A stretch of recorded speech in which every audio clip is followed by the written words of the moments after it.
రిపోర్టింగ్కి వెళ్ళారా సార్ ఎప్పుడైనా? రిపోర్టింగ్కి కానీ స్పెషల్ స్టోరీస్ పంపించేవాళ్ళు. పంపించేవాళ్ళు. ఎప్పుడు వార్తలు రాకముందు ఆహాహా. అక్కడికి వెళ్ళి మాట్లాడి క్రికెట్ మ్యాచ్కి వేరే వీటికి వెళ్ళి చెప్పి అట్లా. క్రికెట్ మ్యాచెస్కి చెప్పేవాళ్ళ, మీరు వాయిస్ ఇచ్చేవాళ్ళ? ఇప్పుడు మీకు అంటే బాధ అనిపిస్తుందా సార్? అంటే అప్పుడున్నంత తెలుగులో స్పష్టత ఇప్పుడున్న న్యూస్ బులెటిన్స్లో లేదు. అంటే ప్రజెంట్ జనరేషన్ దగ్గర కూడా మనకు కనిపించట్లేదు. మీకు అనిపిస్తుందా అరే తెలుగుని ఈ పదాలను ఇలా చదువుతున్నారు ఏంటి అని మీకు అనిపిస్తుందా? ఒక్కొక్కప్పుడు అనిపిస్తుంది, కానీ అది కాలం వచ్చినటువంటి పరిణామం, ఎవరు మార్చలేం. ఎందుకు అప్పుడు మాటల్లో మామూలుగా కూడా భాష మీద ఎక్కువ పట్టుండేది. ఇప్పుడు ఇద్దరు మాట్లాడితే మూడో పదం ఇంగ్లీష్ వస్తుంది. మీరు వచ్చారు కదా, సో మంచినీళ్ళు తాగుతారు, సో ఏంటి? సరే, ఇట్లా ఇంట్లో కూర్చుని మాట్లాడుకుంటే సో అనుకోవచ్చు, బో అనుకోవచ్చు. కెమెరా ముందు, టీవీ ముందు కూర్చుని మంత్రి గారు ఇలా అన్నారు, సో అంటే ఒక విధమైనటువంటి సంస్కృతి, కల్చర్, దాన్ని పట్టించుకోవట్లేదు మనం. ఏది చేసినా చెల్లిపోతుంది. మమ్మల్ని చూస్తున్నారు కదా అన్న ఒక భావం. అంటే సార్ అప్పుడు మీరు చదివిన వార్తలలో అన్ని నిజాలే ఉండేవి. నిజం అంటేనే వార్త, వార్త అంటేనే నిజం.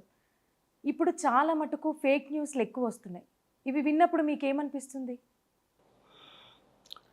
నాటకాలు ఎక్కువైనాయి.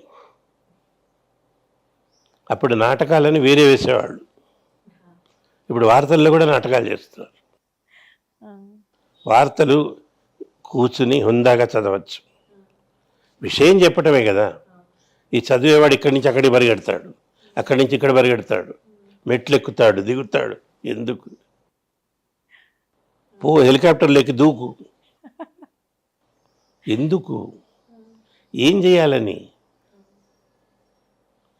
హెలికాప్టర్ ప్రమాదం జరిగింది అని చెప్పటానికి నువ్వు హెలికాప్టర్లో ఎక్కి దూకాలా? విషయం చెప్తే చాలు కదా. ఇప్పుడు న్యూస్ ఛానల్స్ అలానే ఉన్నాయి సార్. ఇప్పుడు ఫర్ ఎగ్జాంపుల్ ఒక పడవ మునిగిపోయింది ఈ ఈ నదిలో అని అంటే వీళ్ళు పడవలో కూర్చొని యానిమేషన్ చేసి చెప్తున్నారు. పోనీ నిజంగా వీళ్ళ పడవలో కూర్చుంటారా? కాదు, అది కంప్యూటర్తో చేసిన పడవే. అంటే చూసేవాళ్ళని మరీ వీళ్ళకేం తెలియదు, మేమేం చెప్పినా చూస్తారు అన్నటువంటి ఒక చులకన భావం. కానీ వాళ్ళకి ఒకటి తెలియట్లా, ఇవాళ 5వ క్లాస్ పాస్ అయినటువంటి పిల్లాడు కూడా ఏది సీజీయో ఏది నిజమో కనుక్కోగలడు. 1000 కోట్ల పైన ఖర్చు పెట్టి సినిమా తీస్తే వాడు చూసి ఇది సీజీ అన్నాడు, ఏమంటాడు?